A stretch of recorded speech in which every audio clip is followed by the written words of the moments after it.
যে আমাদের এমন পশু করে জন্ম দিয়েছ, জানো তো প্রভু, এতে আমাদের মনে কোনো দুঃখ নাই। হ্যাঁ, তোদেরকে কিনা আমি পশু করে জন্ম দিলাম, তারপরেও তোদের মনে দুঃখ নাই? বলে প্রভু,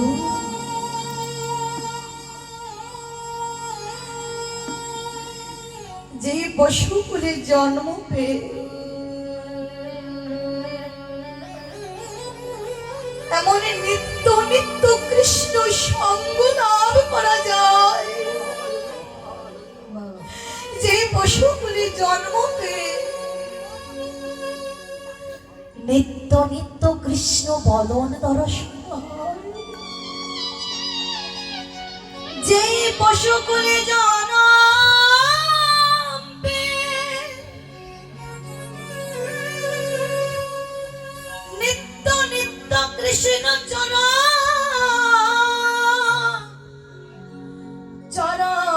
দর্শন,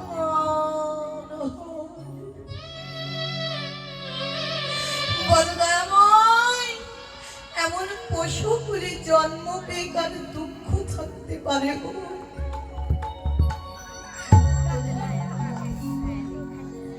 মাগো, দেব দুর্লভ মানব কুলে আমি জন্ম গ্রহণ করেছি, কিন্তু এই দেব দুর্লভ মানব কুলে জন্মগ্রহণ করবার পরেও কোথায় আমার ভাগ্যে কি নিত্য নিত্য কৃষ্ণ সঙ্গটা লাভ হয় গো? ভগবান বলছেন সৃষ্টির শ্রেষ্ঠ জীব হলো এই মানব জাতি, কিন্তু মানব কুলে জন্মগ্রহণ করে আমি যা করতে পারি নাই, ওই বৃন্দাবনের পশু কুলে জন্মগ্রহণ করে ধবলি আর শ্যামলি তা করছে।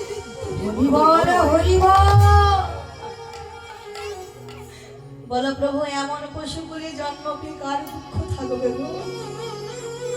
তবে জানো তো দাদা, আমাদের মনের মধ্যে না একটা বাঞ্ছা রয়ে গেছে। কেমন বাঞ্ছা বলো? ওই শ্রীরাম সুদাম যেমন করে প্রতিদিন প্রতিদিন তার চরণ দুখানা তাদের হৃদয় মাঝে জড়িয়ে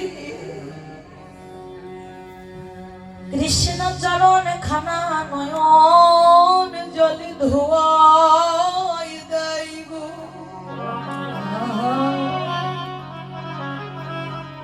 প্রভু, যদি আমরা একটা ভজন যোগ্য দেহ পেতাম,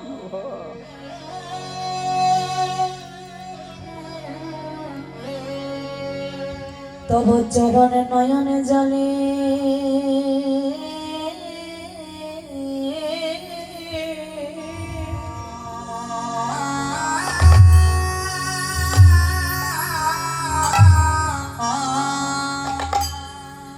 নয়নে জলে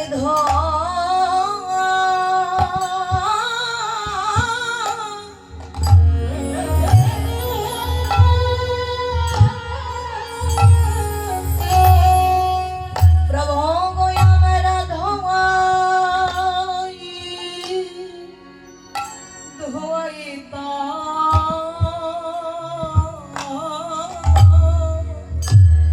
প্রভু তব চরণ নয়ন জলে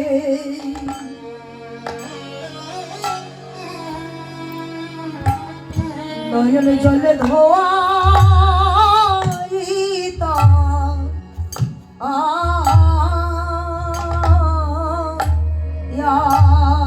প্রভু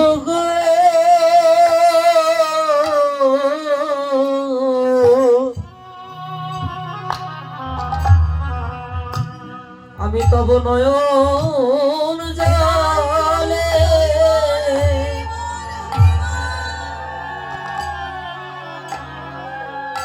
চরণ ধোয়া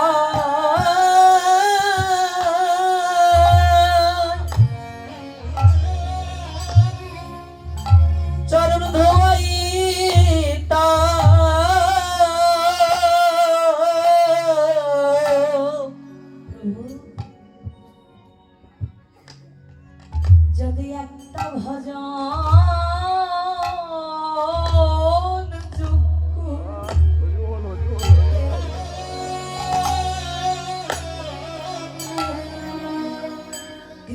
ভজনে যজ্ঞ দেহ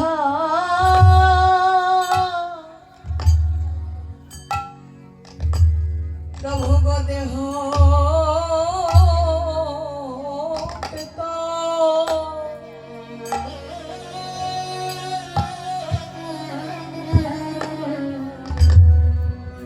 তব চরণ নয়ন জলে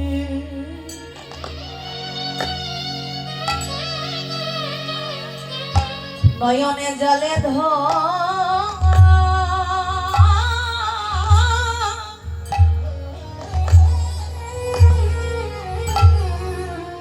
নয়নে জলে ধোয়াই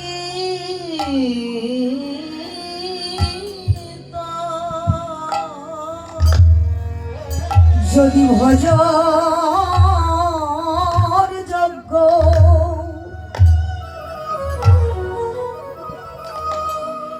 ভজন যজ্ঞ দেহ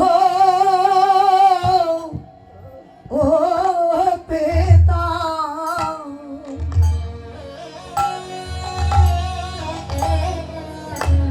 চরণ নয়নে জলে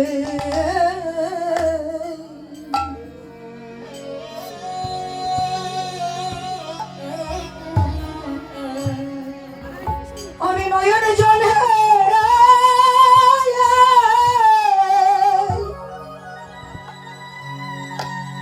আমি ধরিতা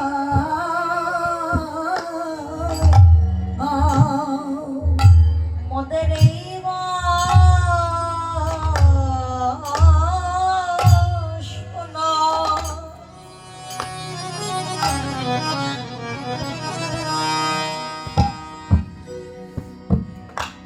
এই বাসনা তব শ্রীচ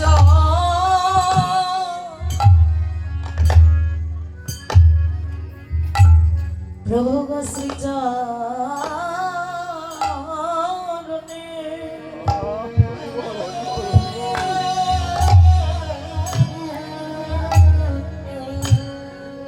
চরণ আমরা নয়ন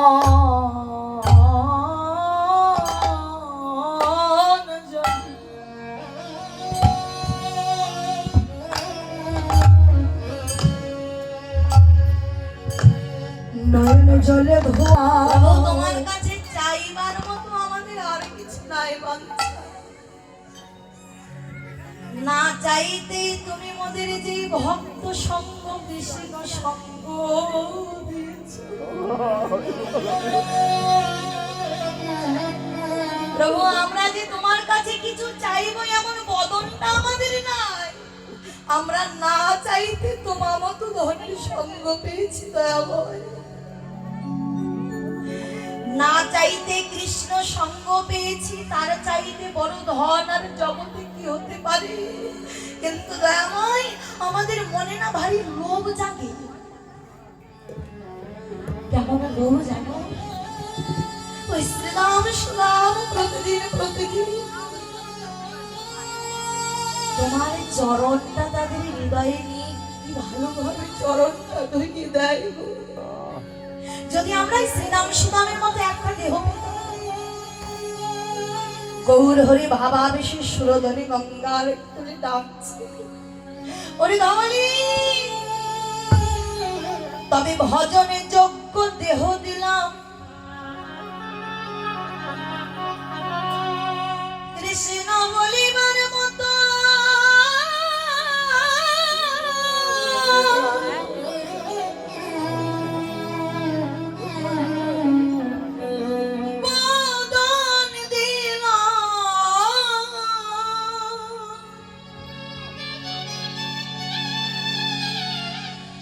চরণ ধোয়াবার মতো নয়ন দিল তবে বল আজ নদিয়ার মাঝে স্মরণ করছি আমি তোদেরকে আজ আমার কথা মনে পড়ে না রে একবার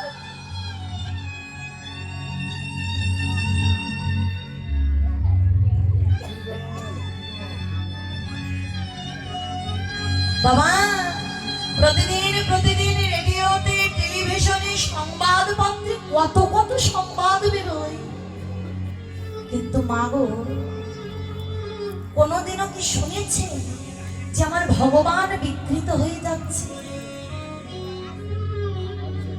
প্রতিদিন প্রতিদিন কত সংবাদ আমরা শুনতে পাই, জানতে পারি, কিন্তু এমন সংবাদ কোনোদিনও জানা যায়নি যে আমার ভগবান বিকৃত হচ্ছে। হরিবল হরিবল। কিন্তু 18 পুরাণের মধ্যে সর্বশ্রেষ্ঠ পুরাণ ভাগবত মাঝে আমার ভগবান বলছে, আমি ভগবান নিজে বিকৃত হয়ে যাই, আমি ভগবান নিজে কেনা হয়ে যাই। তবে ভগবান বিকৃত হচ্ছে কোথায়? বাবা, ঘরে ধন থাকলে, ঘরে সম্পদ থাকলে ভগবানের বিগ্রহটা বাজার থেকে কিনে আনা যায়। যার বাড়িতে যেমন ধন, যার বাড়িতে যেমন সম্পদ, গিয়ে দেখবেন তার বাড়িতে তেমন তৈরি ভগবানের বিগ্রহ। কারোর বা বাড়িতে ভগবানের মাটির তৈরি বিগ্রহ আছে, কারোর বা বাড়িতে ভগবানের পিতলের তৈরি বিগ্রহ আছে। আবার মা, এই জগতে এমনও অনেক ব্যক্তি রয়েছে যারা ভগবানের স্বর্ণ দিয়ে তৈরি করা বিগ্রহ বাড়িতে স্থাপিত করে রেখেছে। কি গো আছে? তাহলে মা, ওই বাজার থেকে ভগবানের মাটি, পিতল আর স্বর্ণের তৈরি বিগ্রহটা কিনে আনলে কি ভগবানকে কিনতে পাওয়া যাবে গো? সম্ভব নয়। আমার ভগবান দেখিয়ে দিচ্ছেন আমি বিকৃত হই, তবে কোথায় দেখো? ভগবান বিকৃত হয়েছিল সর গোস্বামীর মাঝে এক গোস্বামী, যার নাম ছিল রূপ গোস্বামী। বাবা, এই রূপ গোস্বামী গুরু কৃপা বলে, সাধু কৃপা বলে নয়ন দিয়েছিল আমার গৌরহরির বদন পানে। শ্রবণ করেছিল হরি বলা রসনা থেকে মধু মাখা হরি নাম সংকীর্তন। যেই দিন হইতে হরি নাম শ্রবণ করেছে, রূপ গোস্বামী আর গৃহ মাঝে থাকতে পারে না। অন্তর মাঝে কেবলমাত্র একটা ধ্যান, একটা চিন্তা, আমি কোথায় গেলি, আমি কোথায় গেলি? একবার একবার আমার গৌর হরির চরণটা পাবো। আমি কোথায় গেলি? একবার আমার গৌর হরির সেই ভক্ত সঙ্গটা লাভ করতে পারবো। বল হরি বল। গৌর হরি যেই দিনই হরিনাম সংকীর্তনের দল নিয়ে রূপ গোস্বামীর রাজ্যে যায়, রূপ গোস্বামী সকল কিছু পরিত্যাগ করে ছুটতে ছুটতে চলে যায় আমার গৌর হরির কাছে। দয়াময়, আমি এসেছি দয়াময়। রূপ, রূপ, কি ব্যাপার তুমি এসেছো যে? এই যে মা, রূপ গোস্বামী কিন্তু আমাদের মতো সাধারণ মানুষ ছিল না, তিনি নিজে ছিল প্রধানমন্ত্রী।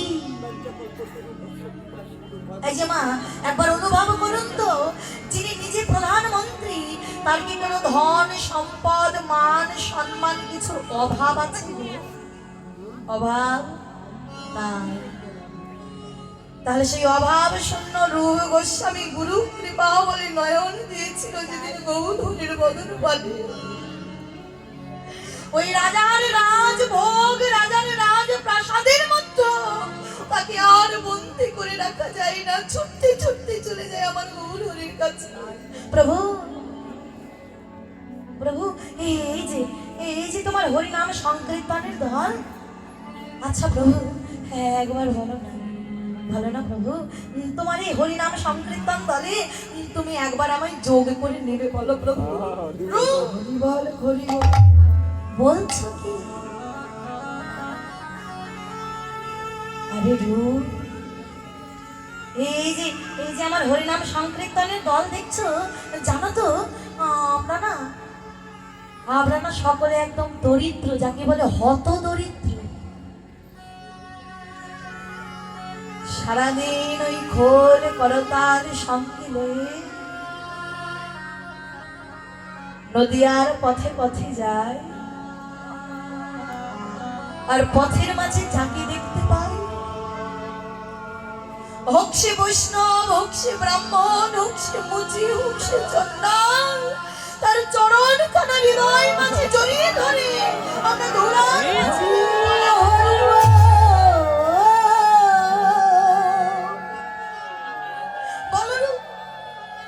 বলো তুমি প্রধানমন্ত্রী হয়ে ওই চন্ডালের চরণ ধরে কি গড়াগড়িটা দিতে পারবে? এই যে বাবা, আচ্ছা প্রধানমন্ত্রীত্বের কথা বাদ দিন, ওটা পরে একবার অনুভব করুন তো, আপনাদের এলাকার মধ্যে যিনি সবচাইতে ধনীবান ব্যক্তি, কোটিপতি ব্যক্তি, আচ্ছা তাকে যদি বলা হয় বাবা তুমি একজন ভিখারির চরণে পড়ে গড়াগড়ি দাও, তো কি গো দেবে? দেবে না, কারণ তার মান রয়েছে, তার সম্মান রয়েছে। আমার গৌর হরি বলছে ওরে রূপ, এই জগতে ধন ঐশ্বর্য মান সম্মান থাকতে সে যে কোনোদিনও আমার কৃষ্ণ পথে অনুসারিত হতে পারে না।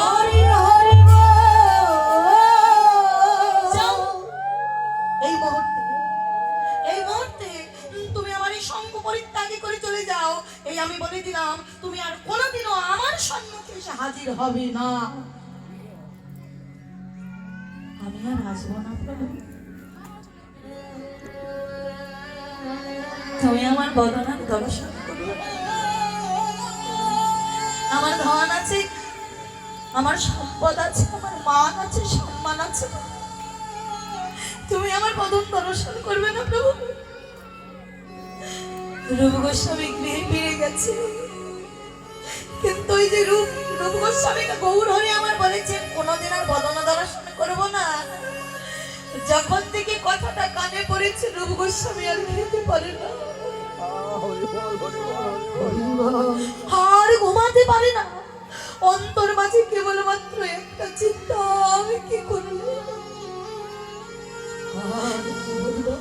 আমি জগতে কার কাছে গেলে আমায় একবার বলে দিবে কি করলে আমার গৌর পাওয়া যায়, কি করলে আমার গৌর হরির চরণটা লাভ করা যায়। হঠাৎ করে রূপ গোস্বামীর মনে পড়ে গেছে গৌর হরির বলা কথাটা। গৌর হরি বলেছিল ধন সম্পদ মান সম্মান থাকতে কৃষ্ণ পাওয়া যায় না।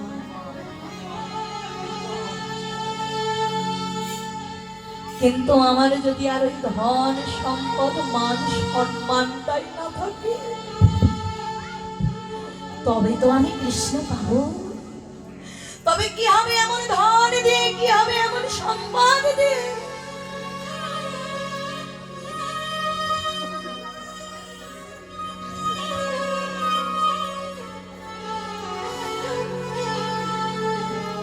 হরি বল হরি বল।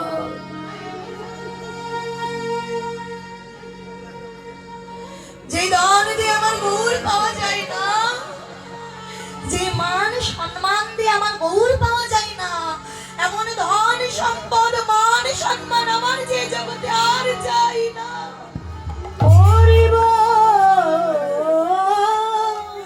যিনি ছিল প্রধানমন্ত্রী, এক নিমেষের মাঝে তিনি নেমে পড়েছেন পথের মাঝে, আর চাই এই জগতের সুখ অনেক ভোগ করলাম, আমার আর কোনো সুখ চাই না, আর কোনো ধন চাই না। নদিয়ার পথে পথে ঘুরে বেড়াই, আর অন্তর মাঝে কেবলমাত্র একটাই চিন্তা,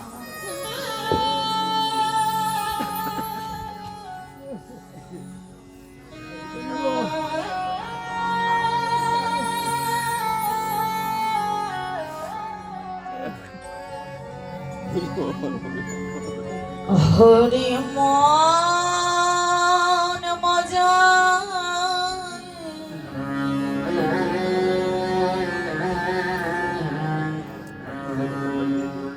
বলো লুকা,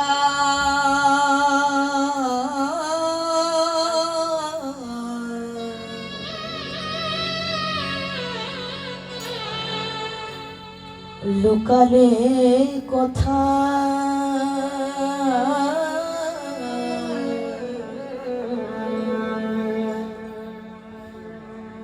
হরি মন মজায়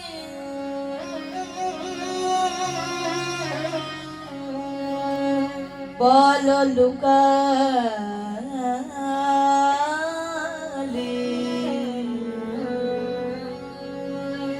লুকালে কোথাও আমি ভাবে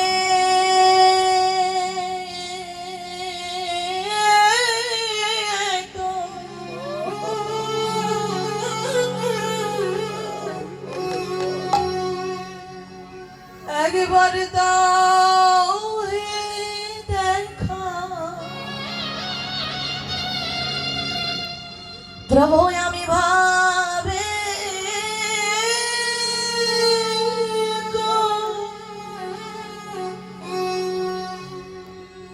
একবার দাও হে দেখা পরাণ সখা রাখো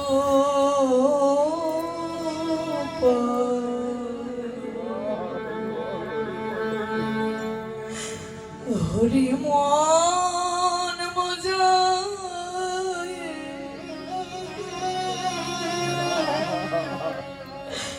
বল লুকালে লুকালে কোথাও দয়া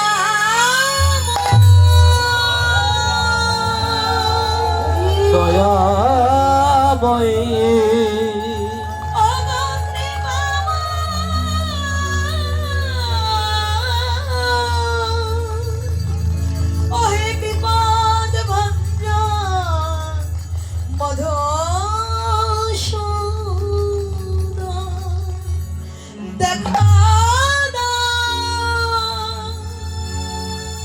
দেখা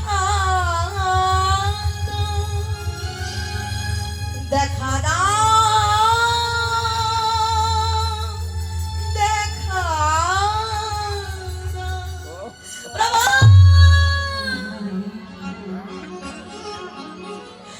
শুনেছি যে যেন মায়ার সংসার পরিত্যাগ করে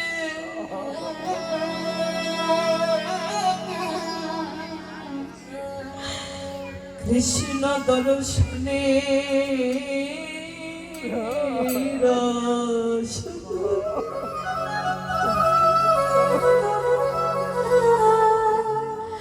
একবারে কৃষ্ণ পথে নেমে যাইব তুমি নাকি তাদেরকে কোনোদিনও চরম থেকে বঞ্চিত করো না তবে চেয়ে দেখো দয়াময় আজ আমি যে আমার মায়ার সংসারে পরিত্যাগ করে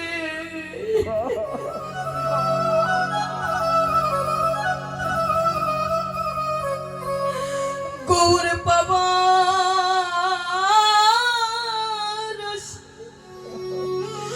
প্রমাণে গৌর গৌর বলে নদী আর মাঝে ছুটে বেড়াই একবার কৃপা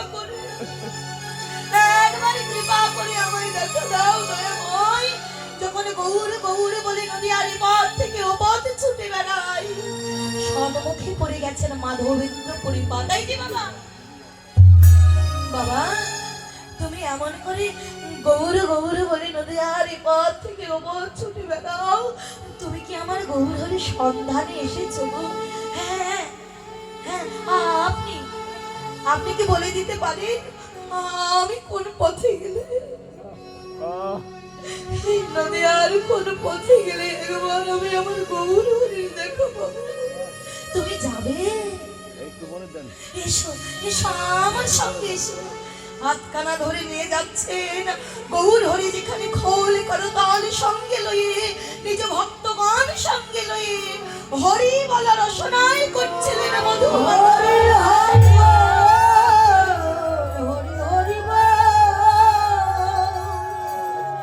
ছুটতে ছুটতে গিয়ে আছাড় খেয়ে পড়ে গেছে গৌর চরণে বাবা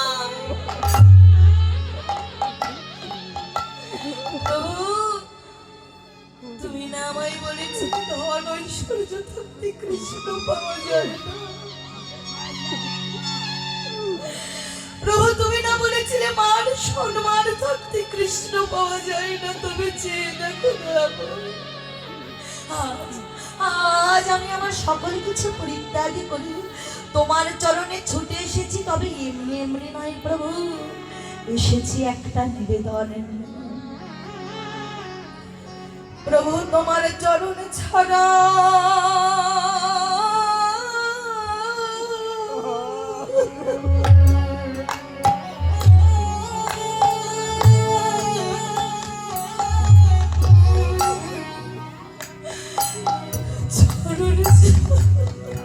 চরণে ছাড়া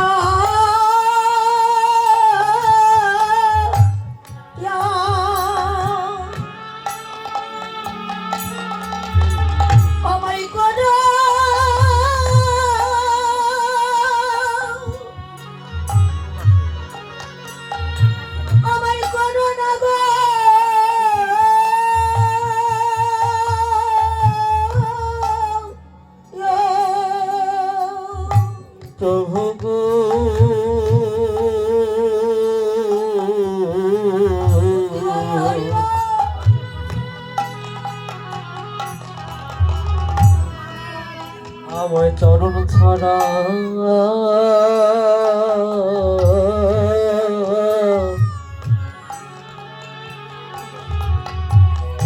আমার চরণ ছাড়া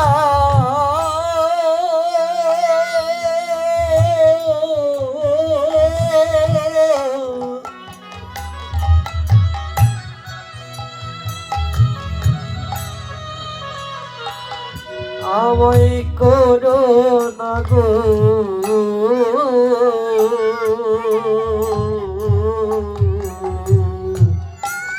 প্রভু তোমার চরণ ছাড়া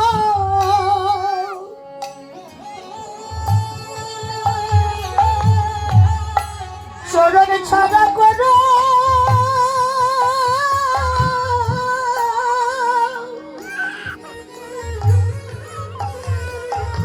আমায় করো না গো।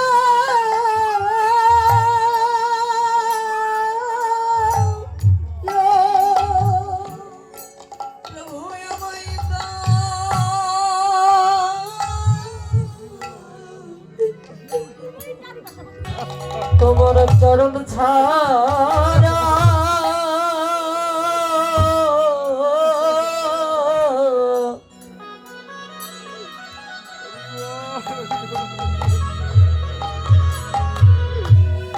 আমায় করো না গো,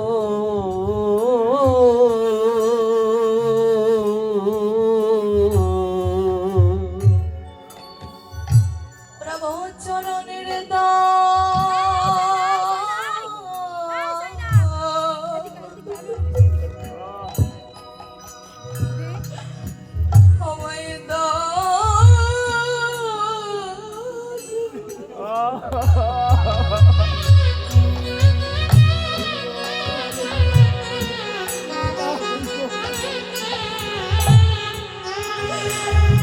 চরণের দাজ বলে তুমি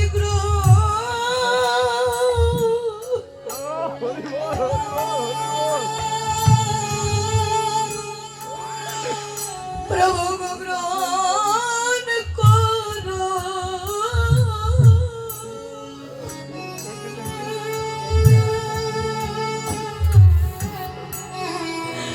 আমায় চরণ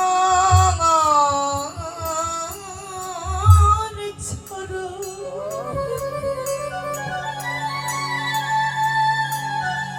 চরণ ছাড়া করো না গো, চরণের দাস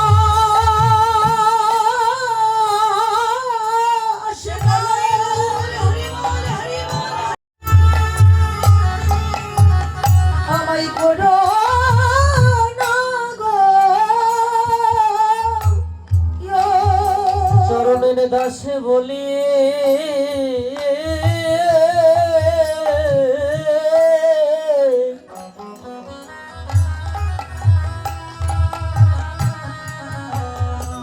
চরণের দাস বলে আমায় গ্রহণ করো।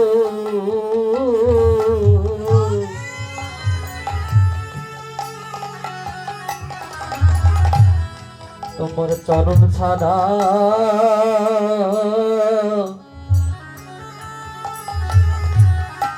আমায় করো,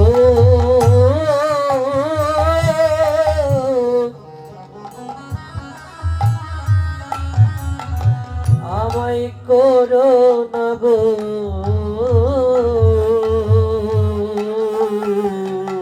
প্রভু শুনেছি তোমার নাম, নাম নাকি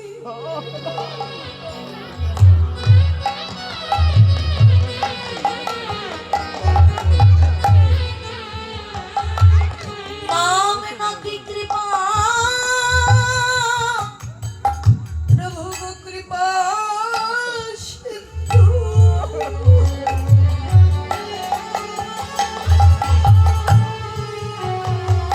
বলো সে কৃপা আমার ভক্তি,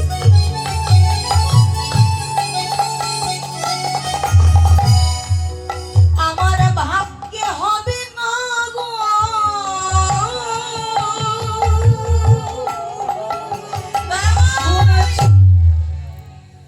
এতদিন যাবৎ আমি শুনে গেছি তোমার নামটা নাকি কৃপা সিন্ধু। তোমার নাম যদি কৃপা সিন্ধু হয়, তবে বলো সেই কৃপা থেকে কি তুমি আমায় বঞ্চিত করবে দয়াময়? তুমি না বলেছিলে ধন ঐশ্বর্য মান সম্মানের বেড়ি জালের মতো বন্দী থাকলে কৃষ্ণ পাওয়া যায় না। তবে চেয়ে দেখো দয়াময়, আমার সকল কিছু পরিত্যাগ করে, আজ আমার সকল কিছু পরিত্যাগ করে এসেছি আমি তোমার কাছে। বলো বলো এইবার কি তোমার কৃপা থেকে আমায় বঞ্চিত করবে প্রভু? গৌর হরি রূপ গোস্বামীর দিকে তাকিয়ে বলছে, আর রূপ,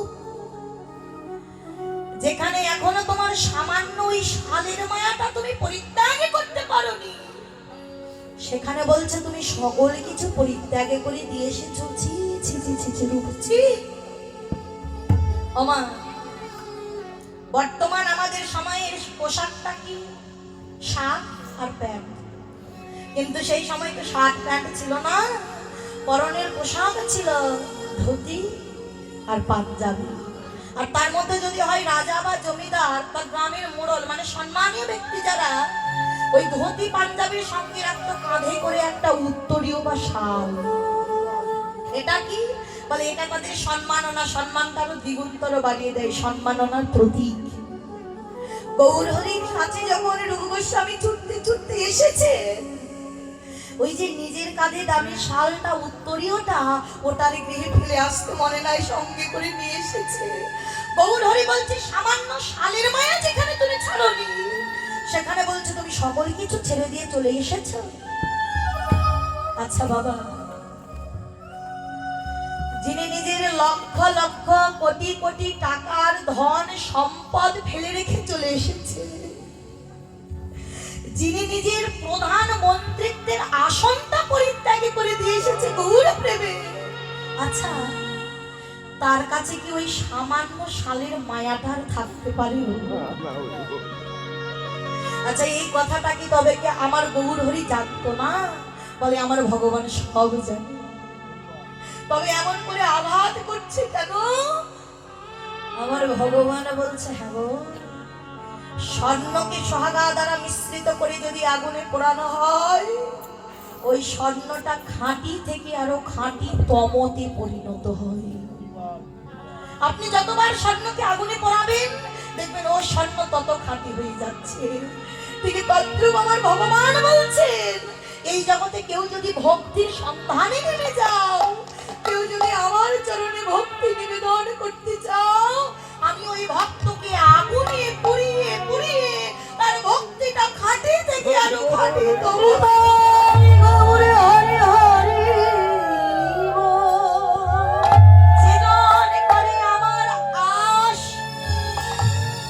আমি সর্বপ্রথমে করি তার সর্বনাশ।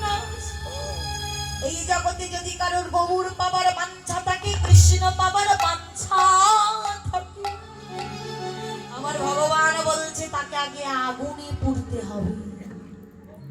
যত দুঃখ, যত তাপ, যত জ্বালা, যত যন্ত্রণা, আমি সকল তাপ তার মাথায় তুলে দিই। আমরা বাহিরে জগতের মানুষ, আমরা বলি কি বাবা তুমি যদি এত বড় ভক্ত হও তা তোমার জীবনে এত দুঃখ এত কষ্ট কেন? হ্যাঁ, তুমি যদি ভগবানের ভক্ত হও, ভগবানের প্রিয় ভাজন হও, তা তোমার জীবনে তো সুখ থাকবে। আমার ভগবান বলছে হ্যাঁ গো, আমার ভক্তের অন্তরে কেন দুঃখ কেন বেদনা, এটা যদি তুমি জানতে পারতে তবে তো তুমি সাধারণ মানুষে পরিণত হতে না, তুমি যে সাধুতে পরিণত হয়ে যেতে। ওমা আচ্ছা একবার অনুভব করুন, এই প্র্যাকটিক্যাল বাস্তব। এই কিছুক্ষণ আগে আমরা সকলে কাঁদছিলাম, কাঁদছিলাম না? আচ্ছা কেন কাঁদছিলাম গো? টাকা পয়সার জন্য কি কাঁদছিলাম? যে বাড়িতে আমার একটা বড় মেয়ে আছে, বিয়ে দিতে হবে, সেই শোক নিয়ে কাঁদছি না।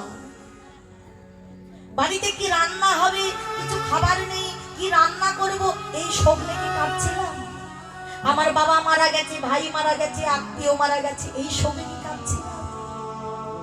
তাহলে এই যে তিনটি তাপ, আদি দৈবিক, আদি ভৌতিক, আদি দৈবিক, এই তিনটি তাপের মধ্যে একটা তাপের কারণেও এখানে বসে আমরা কাঁদছি না। আমাদের শরীর খুব অসুস্থ, তার জন্য কি কাঁদছি না? তবে কাঁদলাম কেন বাবা? ভক্তি শাস্ত্র বলছেন এই জগতে যারা গৌর বলে কেঁদেছে, এই জগতে যারা কৃষ্ণ বলে কেঁদেছে, কেবলমাত্র তারাই জানে এই নয়নের জলের মাঝে, এই কাঁদার মাঝে কতটা আনন্দ লুকিয়ে রয়েছে।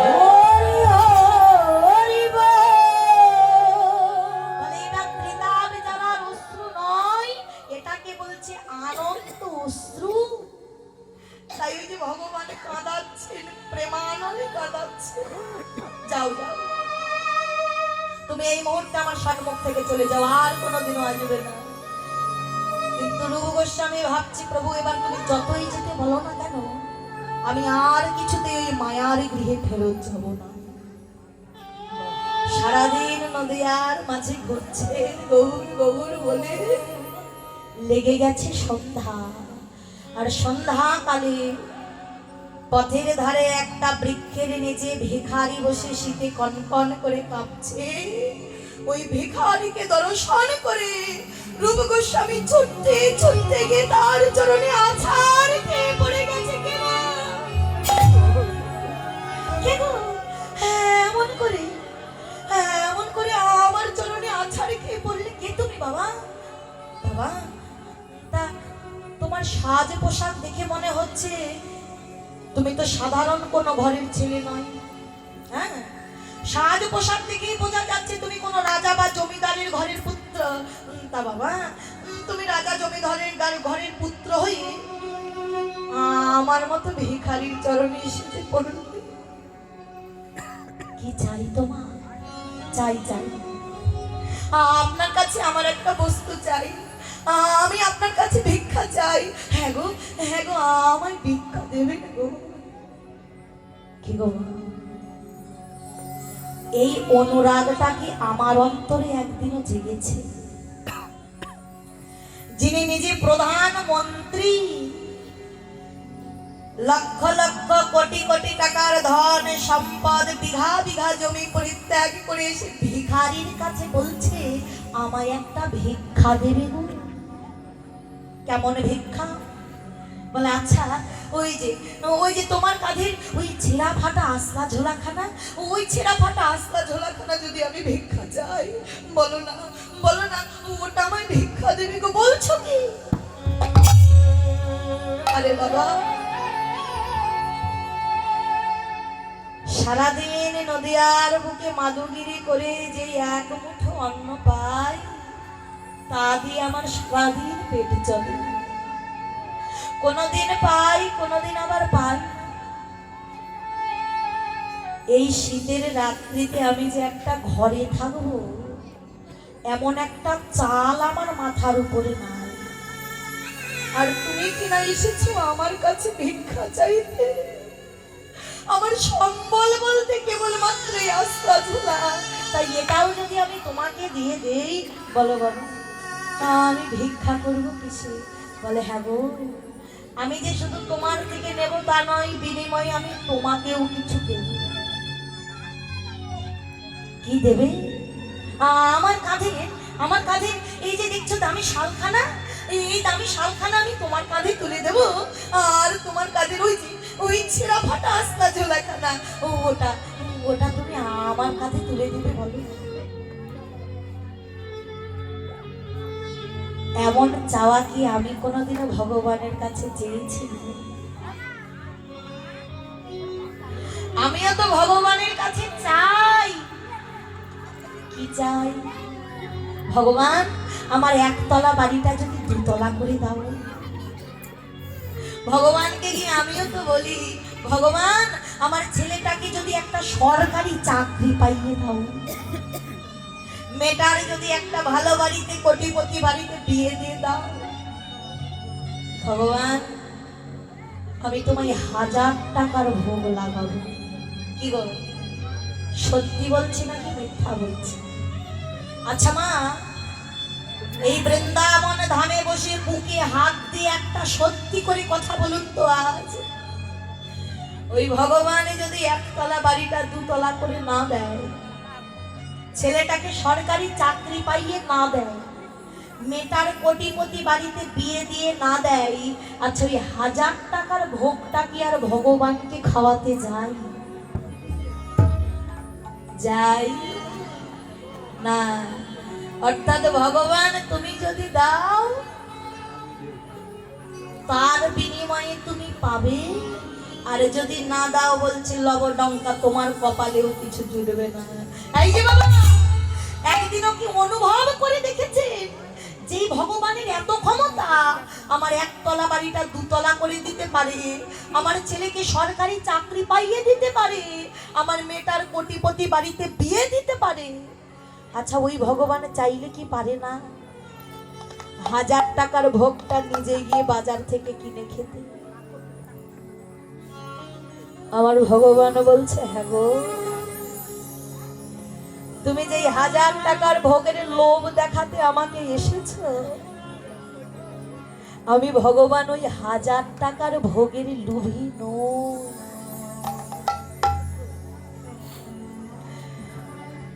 কেমন করে ভগবানকে পাওয়া যায়, কোন লোভ দেখে ভগবানকে পাওয়া যায়, একবার অনুভব করো। কোন ভক্তি দিয়ে আমার ভগবানকে কিনছে, একবার অনুভব করো। বলে হ্যাঁ গো, বলো না, তোমার এই আস্তা ঝোলাটা আমায় ভিক্ষা দেবে? ভিখারি মনে মনে ভাবছে, সারা জীবনে যদি আমি ভিক্ষা করে যাই, তারপরেও এত দামি শাল আমি কোনোদিনও কিনতে পারবো না। তাই শীতের রাত্রিতে যদি এমন একটা দামি শাল পাই, লাভটা তো আমারই।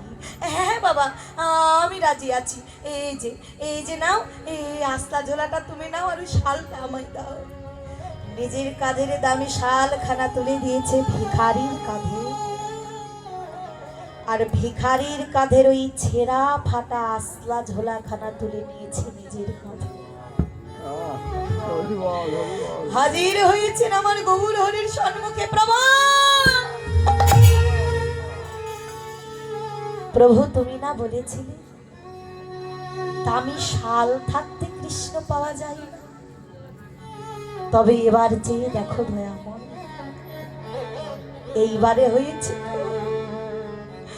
গৌর হরি ছুটতে ছুটতে এসে বুকের মাঝে জড়িয়ে ধরেছে রূপ গোস্বামীকে। ওরে রূপ,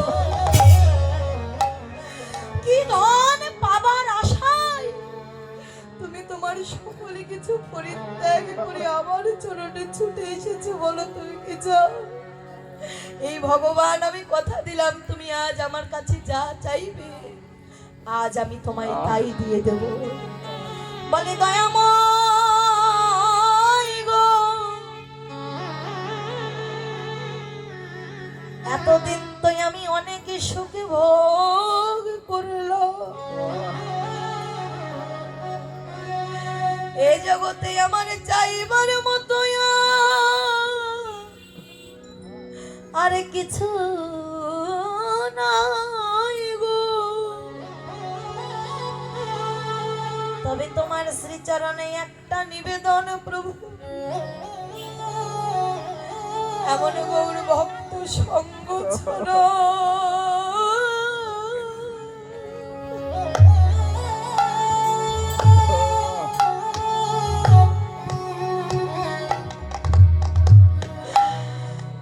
সঙ্গ ছাড়াই আমায় করো।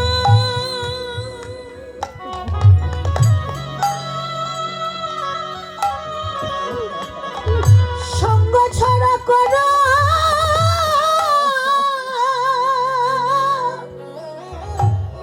আমায় করো না গো।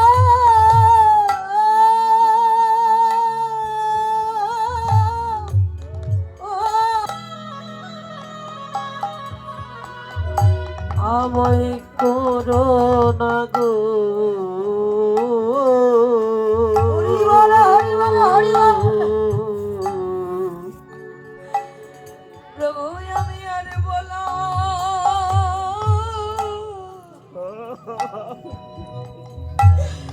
আমি আর বলা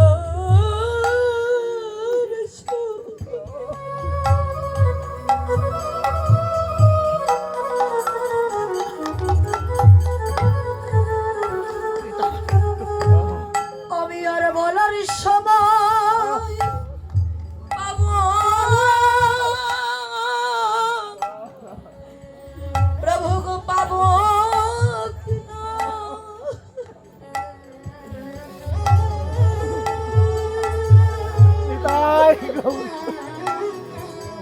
তোমার সঙ্গ ছাড়া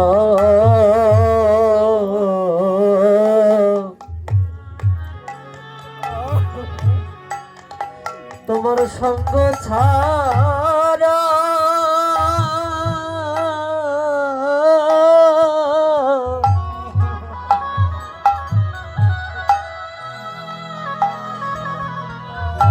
সঙ্গ ছাড়া করো না গো।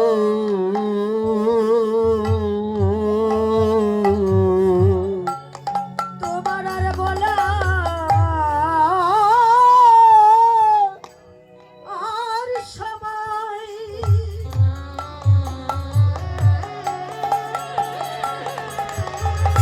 বলার সময় পাবো পাবো কি না।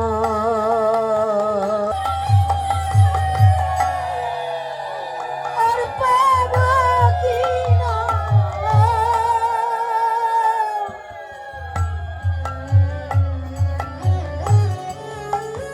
এমন ভক্ত সঙ্গ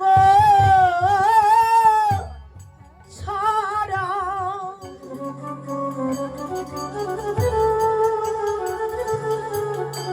আমায় ভক্ত সঙ্গ ছাড়া করো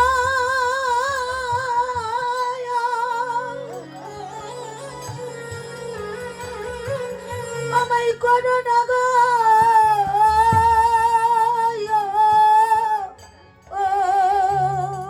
প্রভু আমায় সুখে না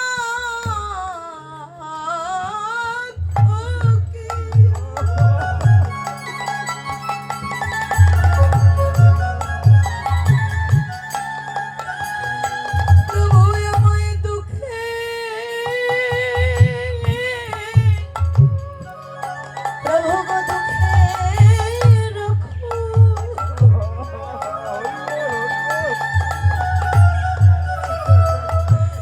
এমন গৌর ভক্তের সঙ্গ ছাড়া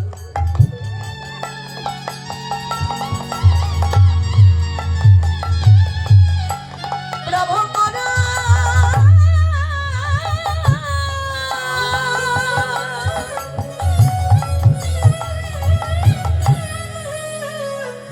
প্রভু আমায় করো না গো, করো না গো। আমি আগে